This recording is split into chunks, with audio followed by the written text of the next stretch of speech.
Barakallahu feekum, brothers and sisters.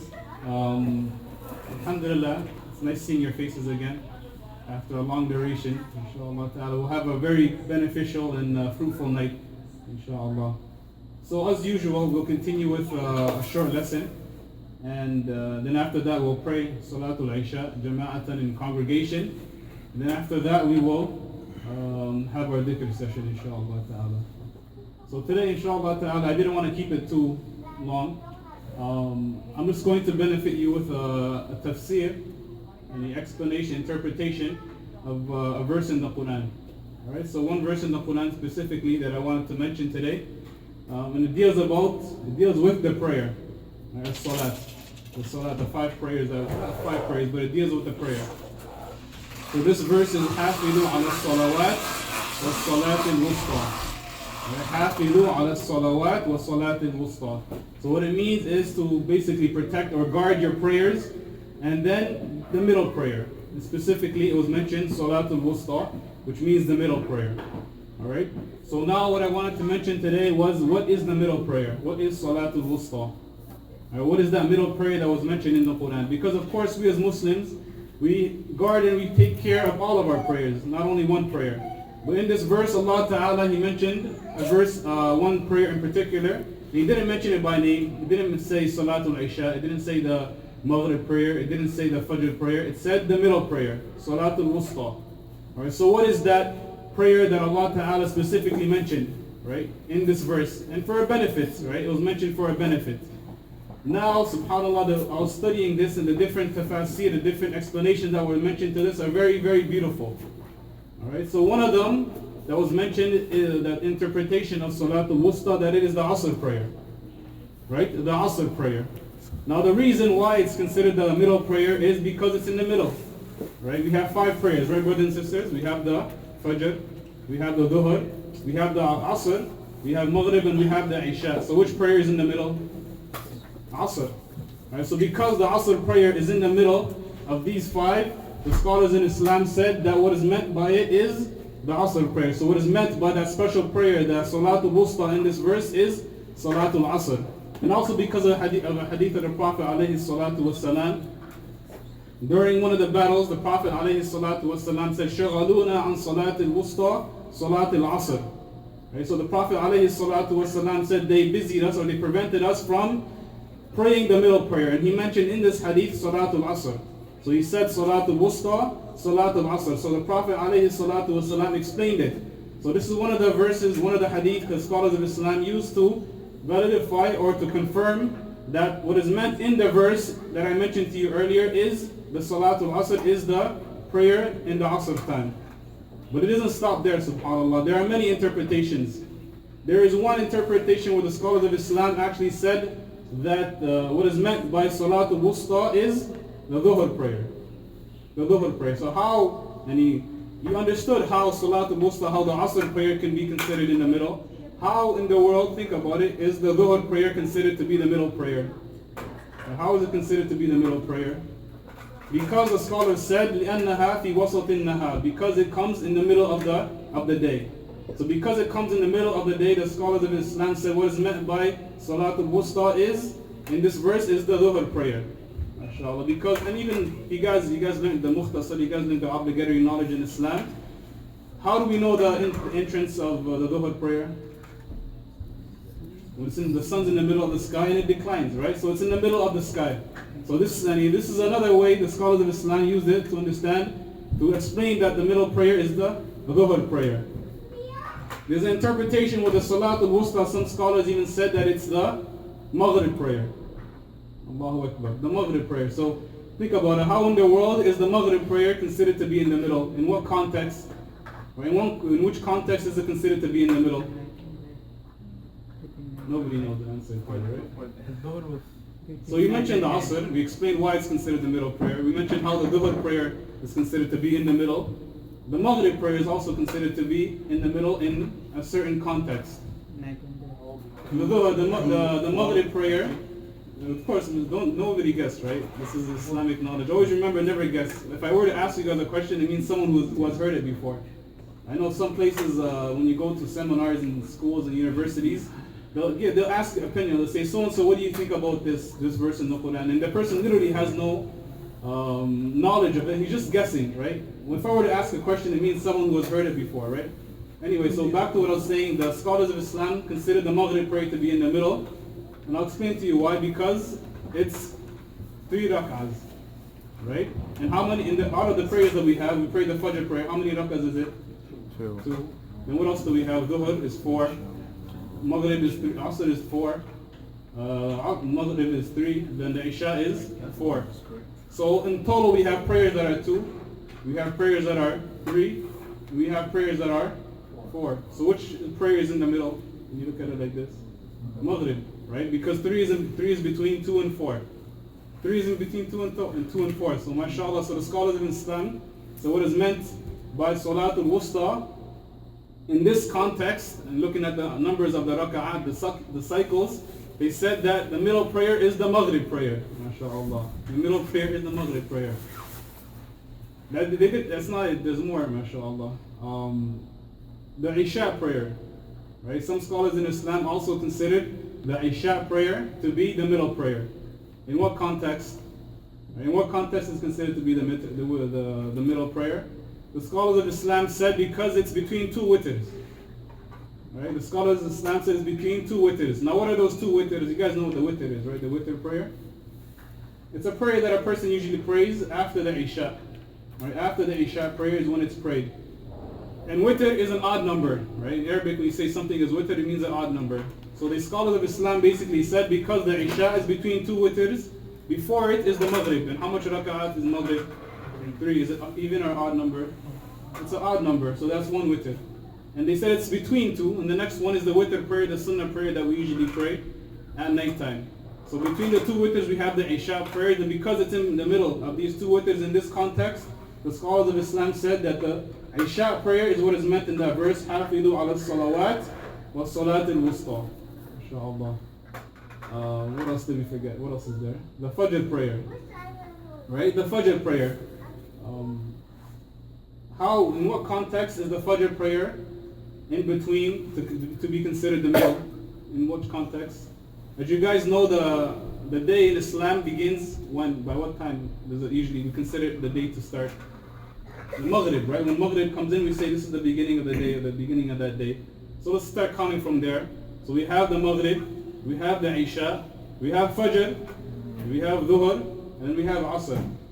Right? So because the Fajr prayer is in between 2 night prayers and 2 day prayers, the scholars of Islam said what is meant in that verse, حَافِظُوا عَلَى الصَّلَوَاتِ وَالصَّلَاةِ الْوُسطى, is the Fajr prayer.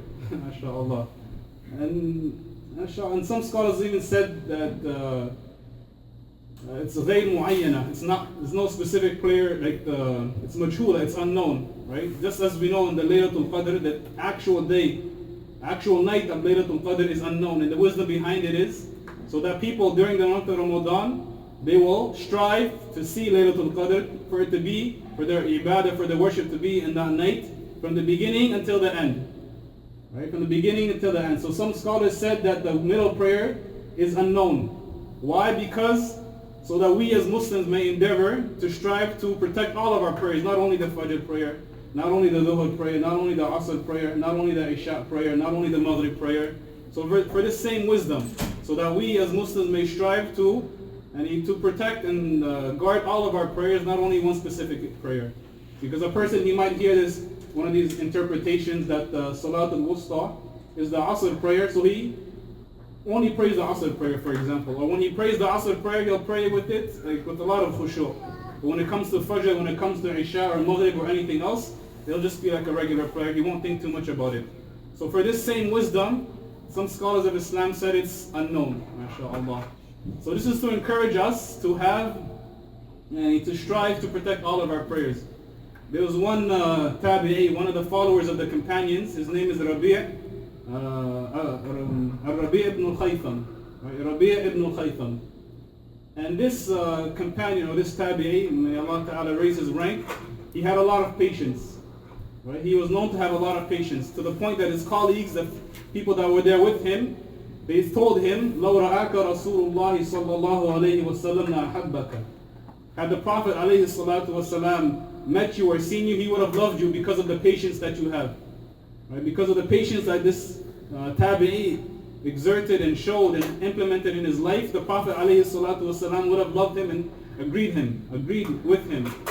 So this same tabi'i, may Allah Ta'ala raise his rank, once he got paralyzed, right? He was inflicted with paralysis, so he couldn't move. So as a Muslim would do, he made dua. As me and you and anybody else would do, he made dua. But look to which dua this tabi'i mentioned. He said, Allahumma irfa anni ma ana fihi lit-taharati was-salat. Oh Allah, raise what I'm in, and He free me of this infliction, this calamity that I have, so that I may pray and that I may have my purification. That I may have purification, so I may pray. Right? So this companion asked for his paralysis to be lifted from him for two matters: for purification and his prayer, so he can perform the ibadah. Right? He didn't say for my whole life. He said, "Oh Allah, because I enjoy and because I love and I know the high rank and the greatness and the merit of the prayers, lift this paralysis off me, so I may pray." Right? So that I may pray. So Allah Ta'ala accepted his dua. Right? Allah Ta'ala accepted his dua. So whenever he wanted to pray, whenever the time of prayer came in, this paralysis would have been lifted from him. So he would get up. Imagine, he would get up, he would perform his purification, he would perform his prayer, and as soon as he said Assalamu alaikum, what would happen? The paralysis would come back to him. And then the same thing would happen again for the other prayer. When the prayer time came in, when he wanted to pray, he would be able to move. He would perform his purification, he would pray, and as soon as he said Assalamu alaikum, the paralysis would come back to him. MashaAllah. So this shows you the importance of a prayer and how a person should protect and have this attachment to all of his prayers, not only one prayer. And there was also one pious man from Habasha. His name is Al-Kabir ibn Ibrahim. Right? He lived for 80 years. MashaAllah. He lived for 80 years. And he said, and he was talking about his life, and he said, the Salatul Jama'ah, he missed it only 11 times in his life. Imagine praying in congregation with his Muslim brothers and his colleagues and his friends. Out of living for 80 years of his life, he only missed it 11 times. And out of those 11 times he missed it, it was because of a sickness or some type of illness that he had. So you can see from this pious person how much effort he exerted in protecting his prayer, knowing the conditions, knowing the integrals, knowing the invalidators, because that's the first thing a person does when he wants to protect his prayers. He learns the conditions and the invalidators. It's not only having khushu and facing the wrong direction or having the image of prayer without having any wudu, for example. But you have to know the conditions, you have to know the integrals, you have to know also you should strive to learn the recommended matters in the wudu. MashaAllah. And there was another story of another pious man. He always used to pray in the beginning, in the first line, right, of the Jama'ah. And he said, إِن لَمْ تَجِدُونِي فِي الصَّفِّ الْأَوَّلِ فَاطْلُبُونِي فِي الْمَقَابِرِ. Which means if you do not find me in the first line behind the Imam, then you know where I am, look for me in the graves. Meaning something has happened to me, meaning I've died. That's the only thing that's going to prevent me from praying in congregation behind the Imam. In the first line is death. So he told them, if you guys you don't find me, don't see me in the first line, then you know where I am. You're going to find me in the maqabir, in the cemetery, in the grave. Meaning that he died, MashaAllah. And there's many, many things that show how a person should have and how he should protect not only the Asr prayer, but all the other prayers. And one more thing I will share with you is that Imam Awza'i mentioned from Al-Hasan ibn Atiyah, he mentioned a saying which is very beautiful. He said, إِنَّ الْقَوْمَ لَيَكُونُونَ فِي صَلَاةٍ وَاحِدَةٍ وَكَأَنَّمَا بَيْنَهُمْ مَا بَيْنَ السَّمَاءِ وَالْأَرْضِ. That you will find a group of people who are in one prayer, meaning they're praying together, but in between them is what's the distance between the sky and the earth. Even though physically they'll be touching each other shoulder to shoulder, and ankle to heel to heel, they're physically touching each other, but when you look at them into the khushu that he's having in his prayer, you find a great distance. One person's thinking about basketball, another person's thinking about soccer, and the guy in between him is thinking about hellfire, for example. He has his khushu, he's thinking about important matters, while the other person he's doing math, he's doing calculations in his head, for example. He's doing some type of calculation. He's thinking about what he's going to do after the prayer. Right? And this is what he meant, that you have people who are different levels. Just because you're praying together, shoulder by shoulder, doesn't mean that everybody's on the same level of concentration or khushu in his prayer. Right? So I mentioned this, and encouraging myself and all of you also to protect all of your prayers before it and after it. One thing that helps a person in having khushu in his prayer is to do the sunan before it, to do the recommended manners before it, to do the adhan. Even if you're praying by yourself, it's recommended for a person to make the adhan. Right? Before you're praying your dhuhr prayer, even if you're by yourself, make the adhan, make the dua, make the iqamah, then pray. Take your time. Right? There are many things that a person could do to help him obtain this feeling that he has in his heart. So barakallahu feekum. I hope you guys benefited. Inshallah ta'ala we will pray Isha in congregation.